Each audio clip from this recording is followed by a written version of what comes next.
STF pode formar hoje maioria contra marco temporal. Isso é ponça. Falta um voto. Novos cortes da Selic. Entenda os recados deixados pelo BC após a reunião com o Copom. A manchete do G1. Onda de calor ameaça a produção, alta do preço de alimentos e até escalada da inflação. Manchete já sei. Da R7. A culpa é do meio ambiente. Legal. Show. STF fica um voto de rejeitar o marco temporal. Senado reclama prerrogativa. Isto é, exportação de carne de frango para o Japão não deve ser prejudicada com a suspensão a Mato Grosso do Sul.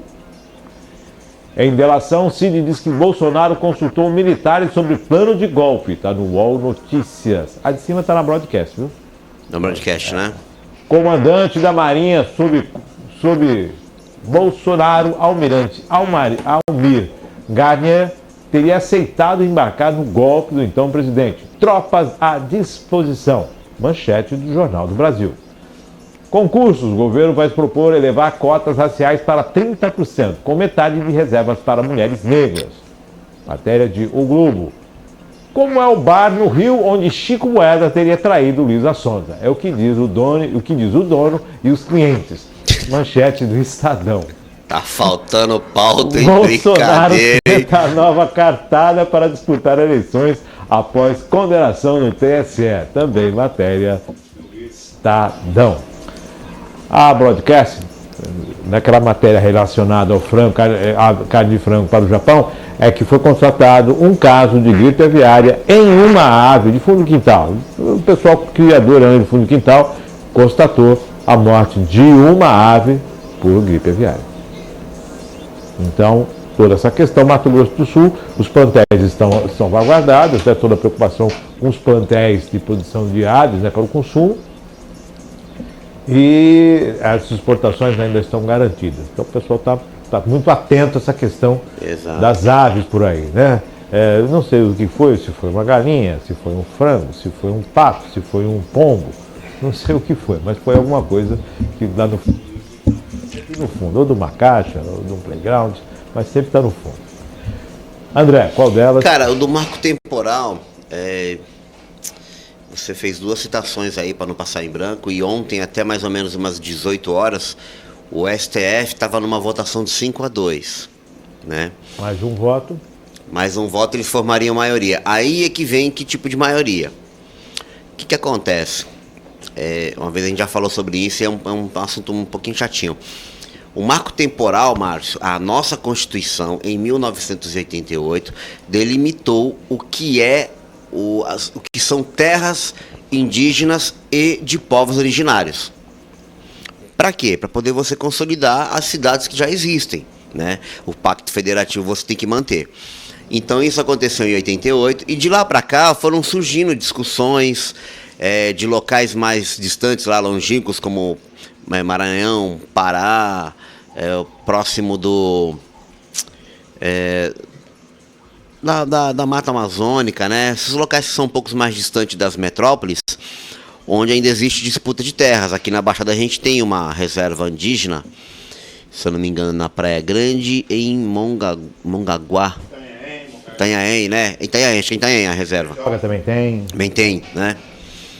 Então, o que acontece? De lá para cá, existe um movimento para ampliar as terras ocupadas pelos indígenas. Um movimento. Então, são diversas ações que foram desaguando, que é isso que eles estão discutindo agora no STF. Tá?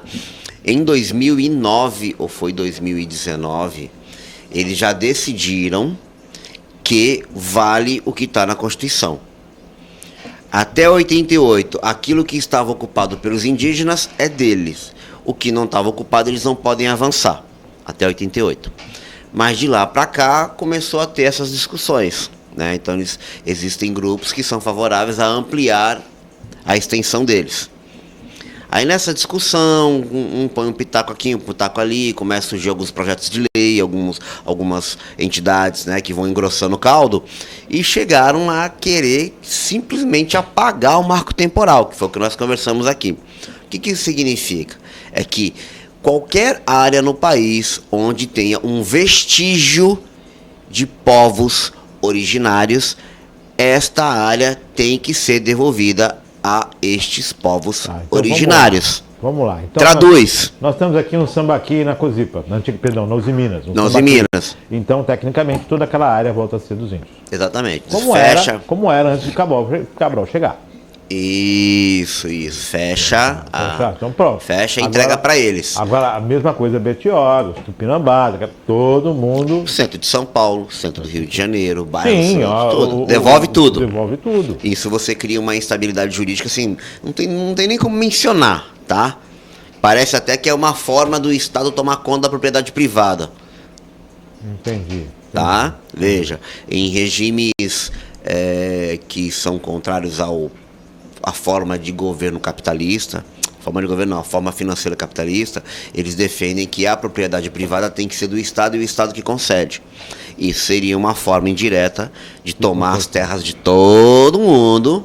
Mas isso não tem que ser definido em lei? O STF está de novo atropelando. Bom, bem colocado. Aí existe um projeto, se eu não me engano está no Senado, onde o próprio autor falou que o Congresso tem que correr para não deixar na mão do STF de novo legislar em lugar do Congresso. Porque se formar essa maioria aí, vai valer o que eles querem.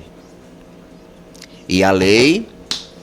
Mas se tem lei, bom, vamos ficar aguardando o mar. Eles estão querendo declarar inconstitucional a Constituição, entendeu? Você comentou ali, tem várias matérias ali, tem essa questão, envolve aí o Bolsonaro, essa declaração que veio aí do CID, declarações do Cid, pessoal pegando as informações, tem a UOL mesmo, tem lá exclusivo, lá o depoimento, tem um monte de coisa que está acontecendo. E eu trouxe aquela situação da Luísa Sonza, né? Da Luísa Sonza, nossa. Porque eu nem dormi essa noite por causa dessa matéria. Porque isso tomou conta. Tô brincando, mas é verdade. Mas por que isso tomou conta de tudo?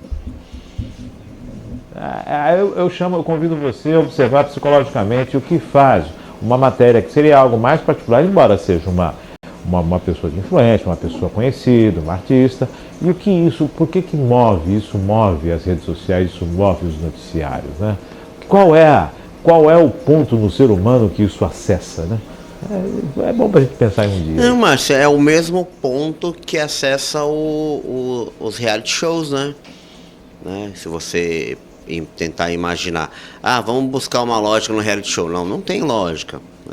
É um grupo de pessoas que é colocado lá sob as câmeras e vão testando. A vida como ela é. É uma forma de ser a vida como ela é. Tal parecido, né? Como ela é, não, porque não é. Porque a gente gosta de acompanhar coisas de artistas conhecidos. É que, por exemplo, a Luísa Sonza não é assim alguém que eu acompanhe, né? Não é um artista que eu acompanhe. Mas ela tem uma galera. Tem um pessoal. Ela tem uma galera que curte ela, então isso é matéria. Quando teve a discussão lá da Amber e o Johnny Depp, né? Mundialmente. Ganharam mais dinheiro. Tem até estreou um documentário na Netflix sobre isso, sobre o julgamento. Então, eles ganharam dinheiro que acho que o que ela tinha que devolver para ele não. Agora a Disney tá pedindo, pelo amor de Deus, vem estrear o próximo Jack Sparrow aqui, eu pago o valor que tu quiser. Então, veja, são famosos, a gente conhece outros casos famosos. Mike Tyson, né, quando fazia aquelas besteiras dele. Aquele caso que era um lutador também, esqueci. Eu lembro dele porque ele fazia o filme Corra que a Polícia Vem Aí, que ele era o... Caramba, esqueci o nome. Tenente, sei lá, Stalker lá, que ele era tipo a pessoa que fazia as coisas mais absurdas. E ele também teve uma repercussão enorme, né? Nada contra quem acessa, não quer dizer isso. Não. Pra você ver como são as coisas e o que atrai, né? Porque a pessoa quando é famosa, ela atrai, não tem a notícia aí do Robinho? Sim. A gente vai falar do Robinho, então, veja. No Brasil, ele está recorrendo. Um caso semelhante lá fora é diferente, que é no caso do Daniel Alves, está preso. Está preso.